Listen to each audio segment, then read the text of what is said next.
Di tanah Galuh yang berkabut sejarah, kekuasaan tak selalu diwariskan. Kadang direbut, kadang dirampas. Setelah Prabu Sana wafat, negeri kehilangan arah. Tahta yang seharusnya jatuh ke tangan yang sah, direbut oleh kekuatan gelap bernama Purbasora. Namun dari balik bayang-bayang, seorang pemuda bernama Sanjaya, anak dari Ratu Sanaha, bangkit bukan sekadar untuk merebut kekuasaan, tapi untuk memulihkan kehormatan. Di balik kemegahan Mataram kuno, ada kisah tentang seorang raja muda yang bangkit dari reruntuhan kekuasaan, Sanjaya. Bukan cucu Prabu Sana. Ia adalah putra dari Ratu Sanaha, adik kandung Prabu Sana, dan ayahnya adalah seorang tokoh dari keturunan bangsawan. Maka Sanjaya adalah keponakan Prabu Sana, darah kerajaan mengalir dari dua sisi. Dalam naskah Carita Parahyangan, diceritakan bahwa setelah Prabu Sana wafat, terjadi kekosongan dan perebutan kekuasaan di Galuh. Kekuasaan yang seharusnya diwariskan secara sah justru direbut oleh seorang bangsawan bernama Rahyang Purbasora, tokoh kuat yang memanfaatkan situasi politik saat itu.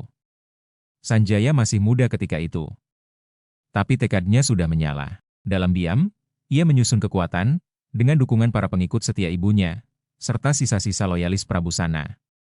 Ia bukan hanya belajar ilmu kanuragan, tetapi juga memperdalam ilmu keagamaan, kepemimpinan, dan strategi perang. Ia dikenal cerdas, spiritual, dan tak mudah dipengaruhi ambisi pribadi. Beberapa tahun kemudian, Sanjaya melancarkan serangan besar ke Galuh.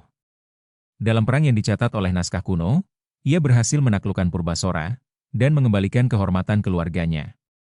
Setelah kemenangan itu, Sanjaya diangkat menjadi Raja Galuh. Di bawah kepemimpinannya, Galuh kembali stabil dan berkembang. Namun, Sanjaya tidak berhenti di sana. Ia melihat peluang lebih besar, membangun kekuasaan baru di tanah Jawa bagian tengah. Maka dimulailah langkah awalnya menuju timur, ke sisa-sisa wilayah Kalingga, dan dari situlah kelak lahir kerajaan Mataram kuno, yang dipimpin oleh Wangsa Sanjaya.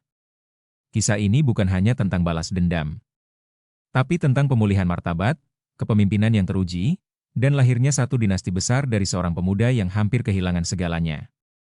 Inilah Sanjaya, bukan pewaris tahta, tapi pencipta dinasti. Sanjaya bukan hanya berhasil merebut kembali Galuh, ia membawa roh kepemimpinan yang baru, tegas, bijaksana, dan spiritual. Dari kemenangan itu, langkahnya tidak berhenti.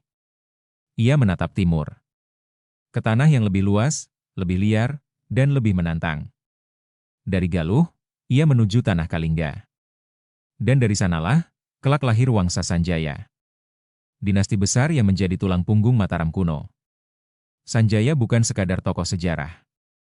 Ia adalah pengingat bahwa ketika darah dan martabat bersatu, sejarah bisa ditulis ulang dengan nama baru.